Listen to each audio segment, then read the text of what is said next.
नमस्कार दोस्तों, मैं हूँ गोविंद और आप सुन रहे हैं हॉरर कहानी, वो भी मेरी ज़ुबानी। दोस्तों, आज फिर से एक नई कहानी आपके सामने हाजिर है। वैसे तो आपने बहुत सी हॉरर कहानियाँ सुनी होगी, लेकिन मुझे पूरी उम्मीद है कि आज की यह हमारी कहानी सुनकर आपको सच में डर का एहसास होने वाला है। बस मेरी आपसे इतनी गुजारिश है कि आप अगर इस कहानी को पूरा सुनेंगे तो सच में बहुत ज़्यादा मज़ा आने वाला है। साथ ही अगर आप पहली बार हमारे इस चैनल पर आए हैं तो चैनल को अभी सब्सक्राइब कर लीजिए। ऐसा करने से हमारी और आपकी नज़दीकियाँ बढ़ जाएगी और आगे आने वाली वीडियो आप तक आसानी से पहुंच जाएगी। तो ज़्यादा समय ना लेते हुए जल्दी से अपनी कहानी को शुरू करते हैं। रात के 9 बजे थे। अप्रैल का महीना था, लेकिन मौसम बरसात का हो गया है। विकास मुरबाड़ गांव के बाहर के एसटी स्टॉप पर एसटी के इंतज़ार में खड़ा था। हल्की बारिश हो रही थी। कुछ भी करके उसे कल सुबह तक नासिक पहुंचकर ऑफिस में रिपोर्ट करना था। उसने टाइम पास के लिए न्यूज़पेपर खरीदा था।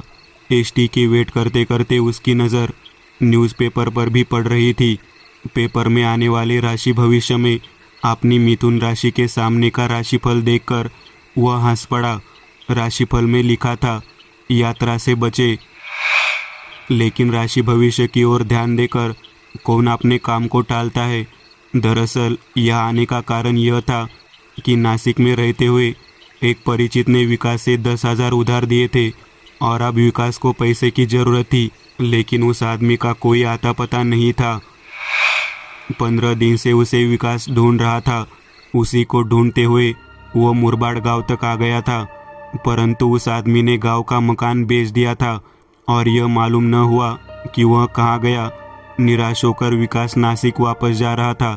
मुरबाड़ का वो एसटी स्टॉप एक अजीब जगह थी। चारों ओर घने जंगल से घिरा हुआ और पीछे गांव तक जाने वाली एक कच्ची सड़क, एक छोटा सा चाय का ठेला जो आधे घंटे पहले ही बंद हो गया था। स्टॉप पर बगल में एक बूढ़ा आदमी किनारे पर खड़ा था। बस का इंतज़ार करना उन्हें नागवार गुजरा। बस तो शायद आने नहीं वाली, जाने दो, मैं कल की गाड़ी से चला जाऊंगा। यह कहते हुए बूढ़ा एक बार फिर गांव की ओर जाने वाली कच्ची सड़क की ओर चल पड़ा। बेटा, आप मत रोको, यहाँ गांव में एक लॉज है, वही रात बिताओ, उस बूढ़े ने जाते जाते विकास को नसीहत देते हुए कहा। पर विकास वही खड़ा रहा। अब धीरे धीरे बारिश शुरू हो गई। विकास ने एक पेड़ के नीचे शरण ली। इतना कहते कहते बारिश का जोर बढ़ने लगा।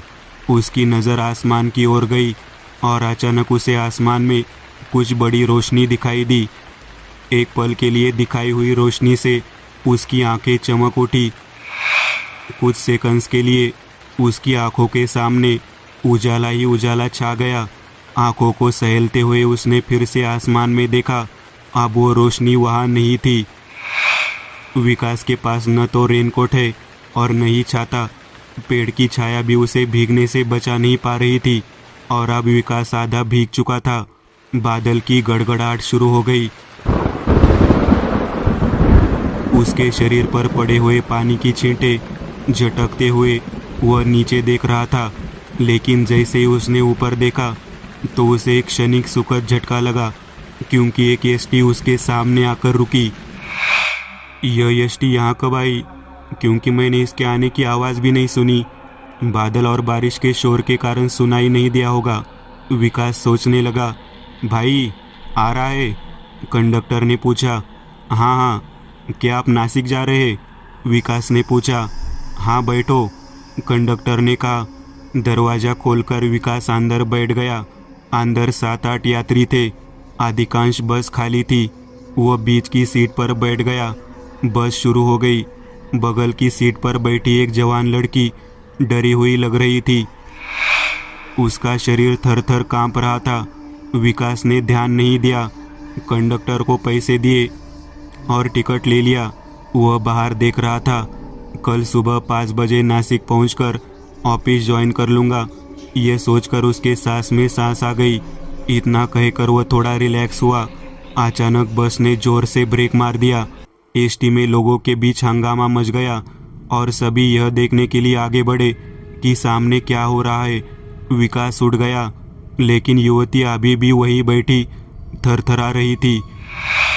विकास ड्राइवर के केबिन के पास आया और आगे देखने लगा। अरे क्या हुआ, क्या हुआ, मर गई है क्या? यात्रियों की आवाज़ें सुनाई दे रही थी। चलो जल्दी से गाड़ी निकालो, पुलिस के पचड़े में नहीं फंसना। कंडक्टर भीड़ में से बात कर रहा था। इससे पहले कि विकास को कुछ पता चलता, लोगों ने लाश को रास्ते के एक तरफ फेंक दिया और सभी लोग बस में चढ़ने लगे। शव का चेहरा देखने के लिए विकास अब दाएं से बाएं खाली सीट की ओर बढ़ा। धीमी रोशनी में उसने लाश का चेहरा और कपड़े देखे और दिमाग सुन्न हो गया। सिहरन के साथ उसने पीछे मुड़कर देखा। वह युवती जो अब सीट पर नहीं थी, वह बस में भी कहीं नहीं थी। वह लड़की अगर अंदर बैठी थी तो उसी की लाश बाहर कैसे हो सकती है? वह धीरे धीरे चलती एसटी की खिड़की से लाश को तब तक देखता रहा जब तक कि वह नज़रों से ओझल नहीं हो गई। उसके पसीने छूटने लगे। उसे अब अजीब लग रहा था। सभी यात्री ऐसे व्यवहार कर रहे थे जैसे कुछ हुआ ही नहीं। ड्राइवर और कंडक्टर बातें कर रहे थे। अब विकास की नज़र पास बैठे एक बुजुर्ग दंपति के ऊपर पड़ी। वे दोनों बिल्कुल वैसे ही डरे हुए थे जैसे वो लड़की उसे दिखाई दी थी। वे ऐसे कांप रहे थे मानो उन पर कोई बड़ी विपत्ति आने वाली हो। कुछ सेकंड तक विकास उन्हें देखता ही रह गया। अचानक बस ने जोरदार आवाज़ के साथ फिर से ब्रेक मारा। फिर से वैसा ही हंगामा हुआ जैसा कुछ देर पहले हुआ था। यात्री भागकर आगे आ रहे थे, लेकिन विकास नहीं हिला। उसकी नज़र उसी बुजुर्ग जोड़े पर टिकी थी, लेकिन पीछे की सीट से 5 लोग दौड़ते हुए आए और बीच से गुजरने लगे। दोनों सीटों के बीच से होते हुए 5 लोग गुजर रहे थे। एक पल के लिए ही वो बुजुर्ग जोड़ा उसकी नज़रों से ओझल हुआ था मानो। लेकिन जैसे उन 5 लोगों में से 5वां व्यक्ति पूरी तरह से आगे चला गया, वहाँ से आगे बढ़े, तो वह बुजुर्ग जोड़ा उस सीट पर नहीं था। कलेजे को झटका लगा। विकास का दिल दहल उठा। बाकी यात्री देख रहे थे। उसी दिशा में उसने खिड़की से बाईं ओर देखा और अब उसके पैरों के नीचे से जमीन सरक गई। सड़क किनारे एक पेड़ से 2 शव लटक रहे थे। उनके चेहरे, कपड़े उसी बुजुर्ग जोड़ी से 100% मेल खाते थे। यह जब हो रहा था तब ड्राइवर और कंडक्टर हंस रहे थे, मजाक कर रहे थे। बाकी यात्री भी हंस रहे थे। विकास को अब यह सब डरावना लग रहा था। बस अभी भी खड़ी थी। अचानक पीछे की सीट से कोई जोर से चिल्लाया। पीछे की सीट पर एक महिला अकेली बैठी रो रही थी। विकास का शरीर थर्रा उठा। अचानक सभी यात्री बस के दाहिनी ओर के एक खेत की तरफ देखकर जोर जोर से हंसने लगे। एक स्त्री जिसके शरीर में आग लगी हुई थी, खेत में गोल गोल घूम रही थी और चिल्ला रही थी। वो चिल्लाहट बिल्कुल अंदर बैठी औरत की तरह थी। सभी यात्री ये नज़ारा देखकर हंस रहे थे। ड्राइवर और कंडक्टर ऐसे बात कर रहे थे जैसे कुछ हुआ ही न हो। विकास ने पीछे मुड़कर देखा तो वो महिला वहाँ नहीं थी। विकास को अब अंदाजा हो गया था, ये बस और इसमें सवार लोग सब एक अजीब है। शायद वो अकेला है यहाँ जो जिंदा है। मन घबरा गया और अचानक उसने खुद को शांत कर लिया। उसकी नज़र बस के पीछे आपातकालीन द्वार पर पड़ी जो खुला था। उसने सीट पर रखा अपना बैग उठाया और अपने कंधे पर रख लिया और बिना किसी शोर शराबे के पिछली सीट पर बैठने का नाटक करते हुए चुपचाप दरवाजे के पास आपातकालीन दरवाजे के आगे की सीट पर आ गया। एक एक करके सभी यात्री अंदर आ गए उनकी सीट लेने के लिए और उसी क्षण वो पीछे के आपातकालीन निकास द्वार से बाहर कूद गया। वह सड़क पर खड़ा हो गया और बस शुरू होकर आगे बढ़ गई। उसे महसूस हुआ कि कोई उसके पीछे खड़ा है। उसने पीछे मुड़कर देखा तो उसका कलेजा मुंह में आ गया, क्योंकि युवती से लेकर बुजुर्ग, दंपति और महिला तक सभी उसके पीछे खड़े थे